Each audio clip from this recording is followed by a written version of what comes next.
Hello people, I'm the Real Comic Book Gamer, and today I'm going to be talking about one of my favorite fictional characters of all time, and that is Snake Eyes. Now, I've been a huge G.I. Joe fan ever since I was really little. Snake Eyes has always been my favorite character in G.I. Joe. I've even made a few videos on Snake Eyes in the past. The last one I made was talking about the death of Snake Eyes in April of last year, which really sucks with the fact that they killed him. But anyways, I'm a huge fan of Snake Eyes. The comics are really awesome because I loved them in the cartoons, but they were a little goofy, and then the comics got a little more gritty, realistic, and it's awesome. So I'm going to be talking about one of those storylines today, and I got approached by some people over at Playster, which is what makes this video really cool, is the fact that you guys can read the comics I'm going to be talking about in this video for free. So Playster is sort of like Netflix for comics, basically. They have digital comics on there that you can read for free because they have a 30-day free trial that you can go and check out if you want, and then if you don't like it, you can cancel it. You don't have to pay a cent at all. I think that's pretty cool. That's why I decided to do this, because I'm like, hey, generally when I make videos about comic book storylines I think are really cool and you guys should check out, and I always tell you, like, at the end, hey, go check this out if this interests you at all.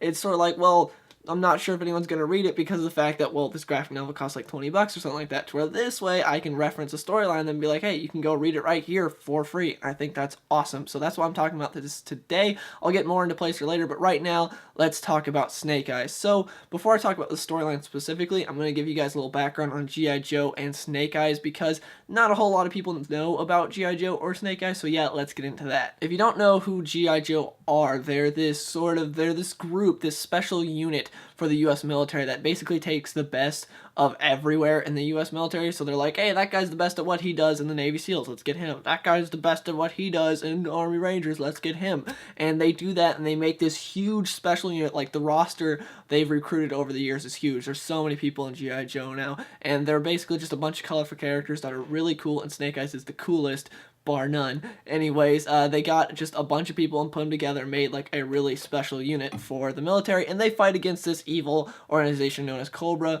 which is a terrorist organization. And G.I. Joe does a lot of other stuff, like they've crossed over with Transformers and stuff like that before, but anyways, their main villains are Cobra, which, like I said, is sort of like the anti-G.I. Joe. They're just this evil terrorist organization that G.I. Joe goes up against. And anyways, that's it for G.I. Joe. Now let's get into Snake Eyes' origin. Now, I'm not going to be covering every single thing about Snake Eyes' origin because it's something I think you guys should really read, and I'm hoping Playster adds this to their catalog of comics. Right now they don't have this specific storyline, but they do have a lot of G.I. Joe comics. Anyways, the storyline is Snake Eyes Declassified, which in my opinion is the best comic book origin story of all time. Better than Batman Year One, Superman's Secret Origin, Green Lantern's Secret Origin, any of those. It is amazing, and it's a really good book. I've got it in issues because it was cheaper to get it, to buy the issues than to buy the graphic novel itself. The graphic novel itself is like 50 bucks, where the issues altogether were like 20. Now, with skipping a lot of details, the story goes like this. Snake Eyes was in the military, and then he got injured while he was overseas, so he got sent back, and like, you know, you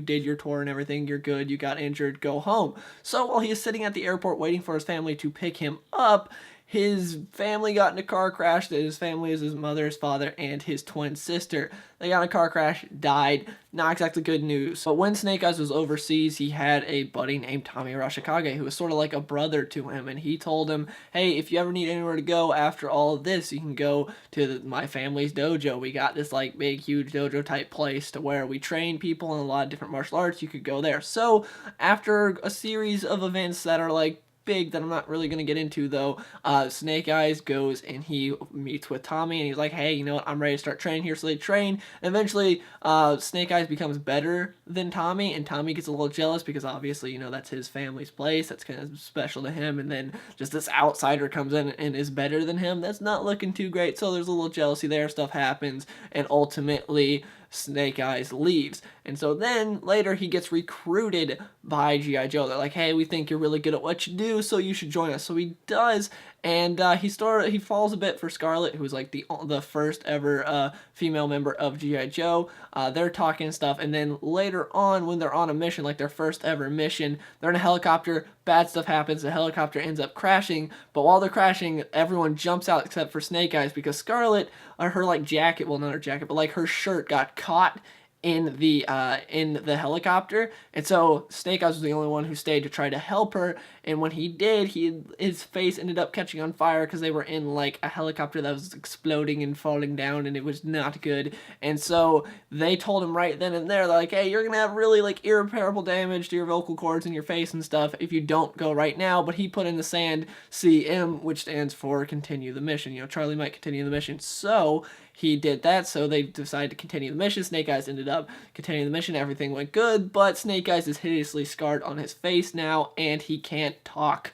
His vocal cords are gone. He can't talk at all now, and he's extremely scarred, which is why he always wears the mask. And that is a very brief summary of the origin of Snake Eyes. Again, there's a lot of origin of Snake Eyes, but this is 100% the best one and my favorite origin story in all of comics. Now, the storyline I'm going to be talking about today is Snake Eyes Cobra Civil War Volume 1. Now, I'm not going to be going into detail about every little thing because, again, that's what's really cool about this is the fact that you guys can read this as well, so I don't want to go over every little thing that happens in it, but I will be going into detail about a lot of stuff. So, anyways, this storyline opens up with Snake Eyes finding a lot of his students dead, except for one, because, sort of the stereotype of when they're like, oh, they're all dead, but there's one that's coughing on blood right there, and he has enough time to get, like, one sentence out that's very key to the plot, and he did it. And so, basically, Snake Eyes goes up to that guy, and they're like, hey, what's going on? Obviously not Snake Eyes, because he can't talk, but they're asking him what's going on. Scarlett's going, hey, man, what happened? And so his student goes, well, a guy looking like Snake Eyes came and killed all of us, and then he dies. And so that's a little confusing, but later on, we'll go back to that. But anyways, later on, Snake Eyes gets told by G.I. Joe, like at G.I. Joe headquarters, they're like, hey, we got this guy that you need to go and look at and just like keep your eyes on him, see what he does, because he's got connections to Cobra, and this could be a good find for G.I. Joe. So Snake Eyes and a small squad of Joes go up to the mountain to keep eyes on this guy, except Snake Eyes has different ideas. He kind of just goes balls out and goes after him, and it's working for the most part. A lot of people are like, hey, this is suicide, but Snake Eyes, and he's just like killing everyone. But one of the guys he brought on his squad is taking a grenade, trying to put it in like a barrel of gasoline to like explode the whole place so they can get out of there. But it kind of backfires because he gets shot while he's doing it, so he ends up kind of screwing up, and it ends up exploding and knocking Snake Eyes out. So the guy that they originally went to keep eyes on captures him. That guy's name, by the way, is Vikram Halakan. I don't know how to say his name. I mispronounced that really badly, I have a feeling. But that's his name. I'm just going to call him Hala, because that's his middle name, it looks like. So Hala captures him, and that's the guy they originally sent on the mission for. When Hala captures him, he goes and he just like strips him of all his weapons and everything and chains him up, and then just sort of leaves him there because he's kind of testing Snake Eyes' skills, because he's very impressed by the person that Snake Eyes is. Because when Snake Eyes gets knocked out, like they have him on like a table when they're like getting all the weapons and stuff off of him, and they're about to sedate him. Snake Eyes wakes up, kicks the crap out of a bunch of guys, and almost kills Hala, but Hala ends up like being able to knock him out, and Hala's like, holy crap, even in his weakened state, he almost killed me. This guy is impressive. We need to keep him alive. Trying to see if like they can maybe like use some sort of mind control or something to maybe keep him as like their own weapon, because he's like, this dude just survived an explosion and tried to kill me afterwards. This dude, even in his weakened state, almost murdered me. Because after that, like one of his henchmen is like, you want me to kill him? He's like, no, I've never wanted someone to live at this much in my life because I need this guy alive. He could be a really valuable weapon. Even as we can state, he almost killed me. So anyways, he puts him in sort of this like prison. Snake Eyes ends up having like false skin on his feet that he rips off, and under that he's got like these lock picks. He picks the locks on his like his handcuffs and his feet cuffs, and so then he goes, escapes, kills a bunch of people, and then when he gets out of there, he runs into Slice and Dice. Slice and Dice are famous characters in Cobra, and they're these like ninjas. They're sort of like the counter a bit, not Storm Shadow, but they're sort of the counter to Snake Eyes, except the lower bit, because they're not too great. But anyways, they go and they're like, hey, we're the ones who killed your students, by the way. So that fuels Snake Eyes' rage a bit. The one dude's watching on the security cams, Hala. He's watching because he wants to test his skills again. Snake Eyes cuts one dude's arm off, throws him in some water, and then he goes and kills the other guy.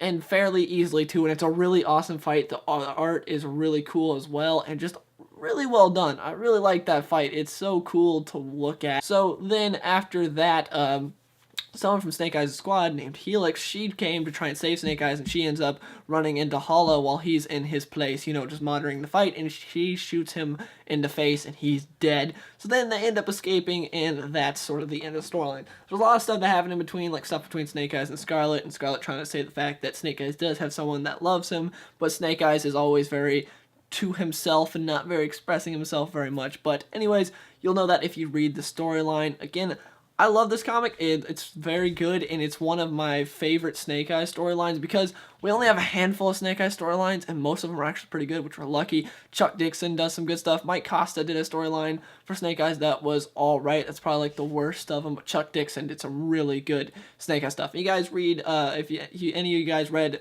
Batman in like the 80s and 90s, you know who Chuck Dixon is, or if you read Nightwing at all when he first started out, you know who Chuck Dixon is. He's a legendary writer, and he did some great stuff for Snake Eyes, including the story I just talked about. Now, this was just Volume 1. There's also Volume 2, which I believe is also on Playster, but anyways, yeah, so Playster, if you want to, I got a link in the description to go and read these comics on Playster. You could go use my link because that lets them know that I specifically sent you. And so if you want to sign up for Playster, link in the description, and you can just read a bunch of different comics. They've got G.I. Joe comics, they've got Judge Dredd comics, they got The Boys by Garth Ennis, which I am planning on reading because I heard it's really good.